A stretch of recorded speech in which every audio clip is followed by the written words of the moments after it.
So I've had the great privilege of traveling to some incredible places, photographing these distant landscapes and remote cultures all over the world. I love my job. But people think it's this string of epiphanies and sunrises and rainbows, when in reality it looks more something like this, right? This is my office. And we can't afford the fanciest places to stay at night, so we tend to sleep a lot outdoors. As long as we can stay dry, that's a bonus. And we also can't afford the fanciest restaurants, so we tend to eat whatever's on the local menu. And if you're in the Ecuadorian Paramo, you're going to eat a large rodent called a cuy. But what makes our experiences perhaps a little bit different and a little more unique than that of the average person is that we have this gnawing thing in the back of our mind that even in our darkest moments and those times of despair, we think, hey, there might be an image to be made here. There might be a story to be told. And why is storytelling important? Well, it helps us to connect with our cultural and our natural heritage. And in the Southeast, there's an alarming disconnect between the public and the natural areas that allow us to be here in the first place. You see, we're visual creatures, so we use what we see to teach us what we know.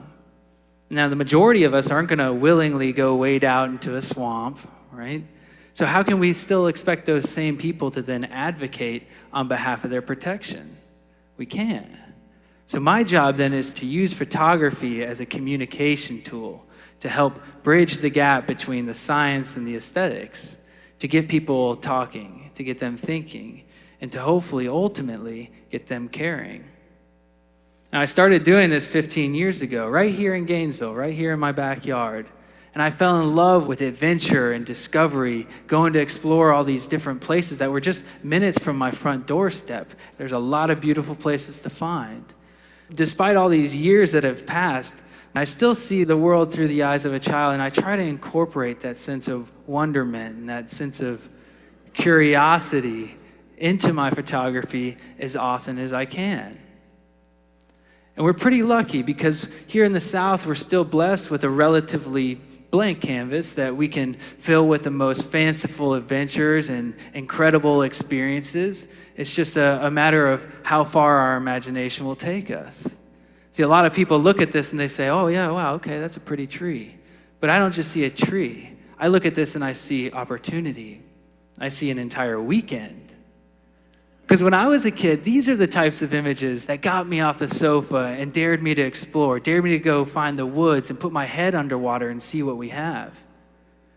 And folks, I've been photographing all over the world, and I promise you what we have here in the South, what we have here in the Sunshine State rivals anything else that I've seen.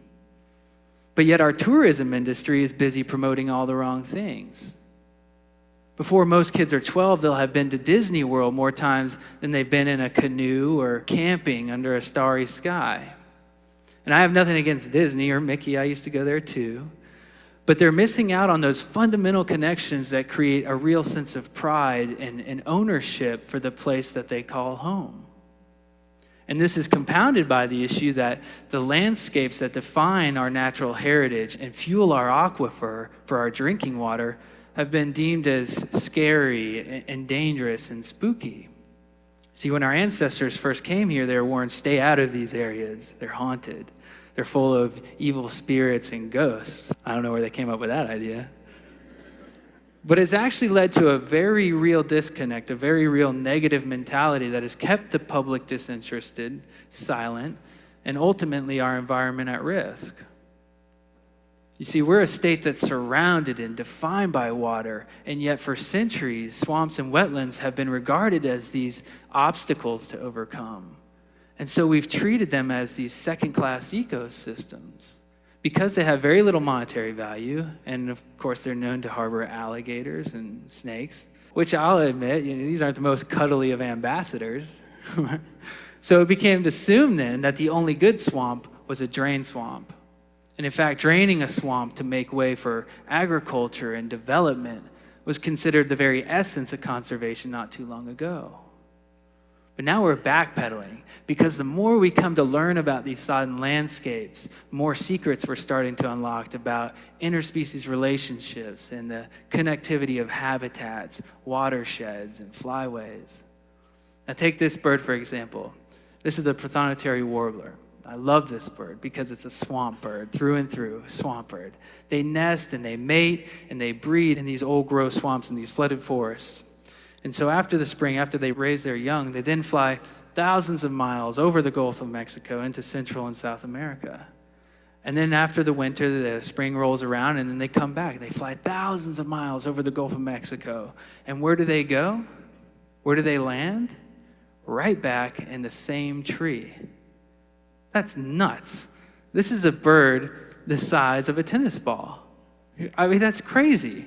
I use a GPS to get here today, and this is my hometown, right? So that's crazy.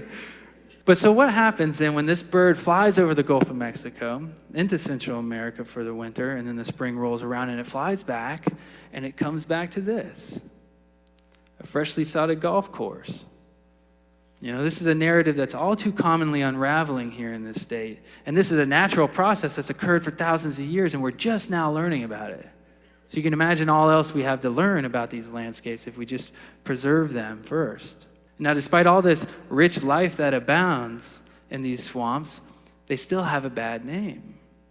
Many people feel uncomfortable with the idea of wading into Florida's Blackwater. I can understand that. But what I loved about growing up in the Sunshine State is that for so many of us, we live with this latent but very palpable fear that when we put our toes into the water, there might be something much more ancient and much more adapted than we are.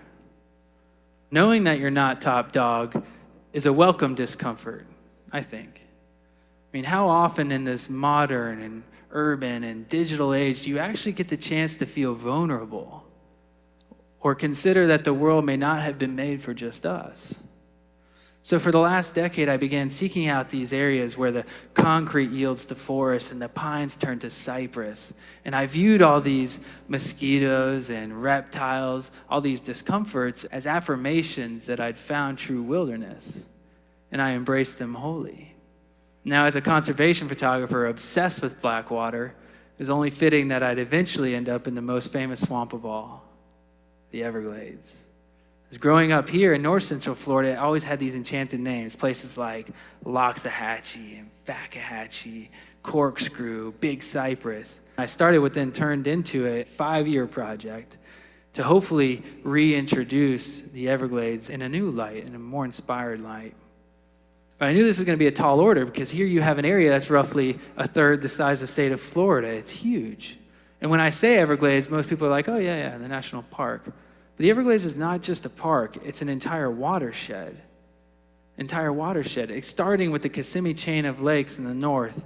And then as the rains would fall in the summer, these downpours, it would flow into Lake Okeechobee. And Lake Okeechobee would fill up and then it'd overflow its banks. And it'd spill southward ever slowly with the topography and get into the river of grass, the sawgrass prairies, before meeting into the cypress sloughs until going further south into the mangrove swamps and then finally reaching Florida Bay. The emerald gem of the Everglades, the great estuary, 850 square mile estuary. So sure, the national park is the southern end of this system, but all the things that make it unique are these inputs that come in, the fresh water that starts 100 miles north.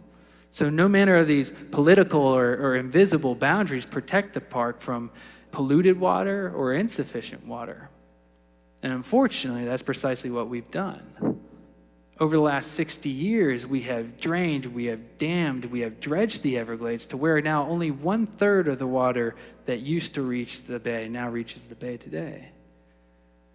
And so this story is not all sunshine and rainbows, unfortunately. For better or for worse, the story of the Everglades is intrinsically tied to the peaks and the valleys of mankind's relationship with the natural world. But I'll show you these beautiful pictures because it gets you on board. And while I have your attention, I can tell you the real story is that we're taking this and we're trading it for this at an alarming rate. And what's lost on so many people is the sheer scale of which we're discussing. because the Everglades is not just responsible for the drinking water for 7 million Floridians.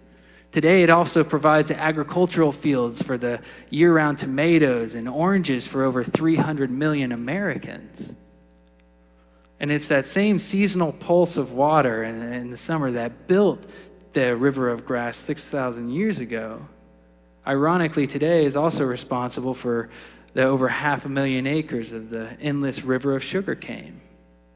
These same fields that are responsible for dumping exceedingly high levels of fertilizers into the watershed, forever changing the system. But in order for you guys not to just understand how this system works, but to also get personally connected to it, I decided to break this story down into several different narratives. And I wanted that story to start in Lake Okeechobee, the beating heart of the Everglades system. And to do that, I picked an ambassador, an iconic species. And this is the Everglades snail kite. It's a great bird. And they used to nest in the thousands in the northern Everglades. And then they've gone down to around 400 nesting pairs today. And why is that? Well, it's because they eat one source of food, an apple snail, about the size of a ping pong ball, an aquatic gastropod. And so as we started damming up the Everglades, as we started diking Lake Okeechobee and draining the wetlands, we lost the habitat for the snail, and thus the population of the kites declined. And so I wanted a photo that would not only communicate this relationship between wetland, snail, and bird, but I also wanted a photo that would communicate how incredible this relationship was and how very important it is that they've come to depend on each other, this healthy wetland and this bird. And to do that, I brainstormed this idea. I started sketching out these plans to make a photo. And I sent it to the wildlife biologist down in Okeechobee. And this is an endangered bird, so it takes special permission to do. And so I built this submerged platform that would hold snails just right under the water. And I spent months planning this crazy idea. And I took this platform down to Lake Okeechobee, and I spent over a week in the water waiting waist deep from 9-hour shifts from dawn until dusk to get the one image that I thought might communicate this.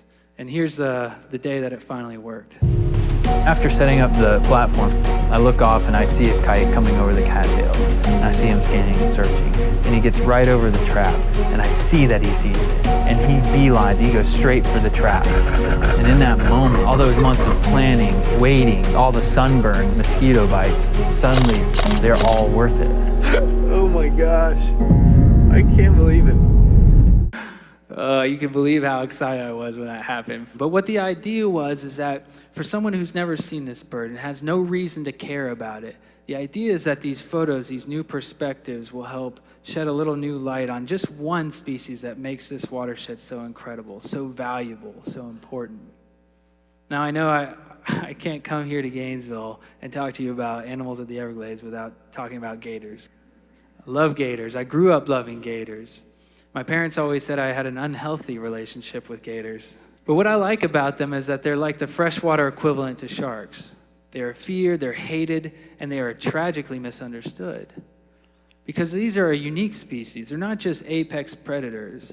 In the Everglades, they are the very architects of the Everglades. Because as the water drops down in the winter, during the dry season, they start excavating these holes called gator holes.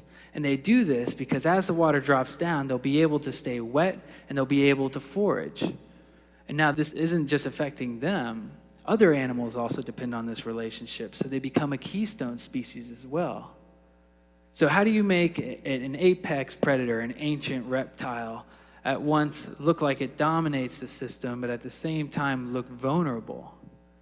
Well, you wade into a pit of about 120 of them, and you hope that you've made the right decision. Still have all my fingers, it's cool. But I understand, I know I'm not going to rally you guys, I'm not going to rally the troops to save the Everglades for the gators. It won't happen because they're so ubiquitous. We see them now. They're one of the great conservation success stories of the U.S. But there is one species in the Glades that no matter who you are, you can't help but love too, and that's the roseate spoonbill. These birds are great, and they've had a really tough time in the Everglades because they started out with thousands of nesting pairs in Florida Bay, and at the turn of the 20th century, they got down to two nesting pairs. And why? That's because women thought they looked better on their hats than they did flying in the sky. But then we banned the plume trade. We banned it. and their numbers started rebounding. And as their numbers started rebounding, scientists began to pay attention. They started studying these birds. And what they found out is that these birds' behavior is intrinsically tied to the annual drawdown cycle of water in the Everglades, the thing that defines the Everglades watershed.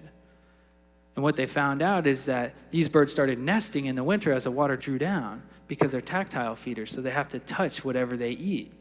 And so they wait for these concentrated pools of fish to be able to feed enough to feed their young.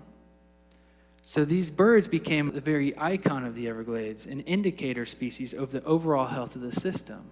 And just as their numbers were rebounding in the mid-20th century, shooting up, to 900, 1,000, 1,100, 1,200, just as that started happening, we started draining the southern Everglades. And we stopped 2/3 of that water from moving south. And it had drastic consequences. And just as those numbers started reaching their peak, unfortunately today, the real spoonbill story, the real photo of what it looks like is more something like this. That we're down to less than 70 nesting pairs in Florida Bay today because we've disrupted the system so much. And so all these different organizations are shouting, they're screaming, the Everglades is fragile, it's fragile. It is not. It is resilient. Because despite all we've taken, despite all we've done, and we've drained and we've dammed and we've dredged it, pieces of it are still here waiting to be put back together. And this is what I loved about South Florida, is that in one place you have this unstoppable force of mankind meeting the immovable object of tropical nature. And it's at this frontier that we are forced with a new appraisal. What is wilderness worth? What is the value of biodiversity or our drinking water? And fortunately, after decades of debate, we're finally starting to act on those questions. We're slowly undertaking these projects to bring more fresh water back to the bay. But it's up to us as citizens, as residents, as stewards, to hold our elected officials to their promises. And what can you do to help? It's so easy. Just get outside. Get out there. Take your friends out. Take your kids out. Take your family out. Hire a fishing guide. Show the state that protecting wilderness not only makes ecological sense, but economic sense as well. It's a lot of fun. Just do it. Put your feet in the water. The swamp will change you, I promise. Over the years, we've been so generous with these other landscapes around the country, cloaking them with this American pride. Places that we now consider define us. Grand Canyon, Yosemite, Yellowstone. And we use these parks and these natural areas as these beacons and as cultural compasses. And sadly, the Everglades is very commonly left out of that conversation. But I believe it's every bit as iconic and emblematic of who we are as a country as any of these other wildernesses. It's just a different kind of wild. But I'm encouraged because maybe we're finally starting to come around. Because what was once deemed this swampy wasteland today is a World Heritage Site. It's a wetland of international importance. And we've come a long way in the last 60 years. And as the world's largest and most ambitious wetland restoration project, the international spotlight is on us in the Sunshine State. Because if we can heal this system, it's going to become an icon for wetland restoration all over the world. But it's up to us to decide which legacy we want to attach our flag to. Now, they say that the Everglades is our greatest test. If we pass it, we get to keep the planet. I love that quote because it's a challenge. It's a prod. Can we do it? Will we do it? We have to. We must. But the Everglades is not just a test. It's also a gift and ultimately our responsibility. Thank you.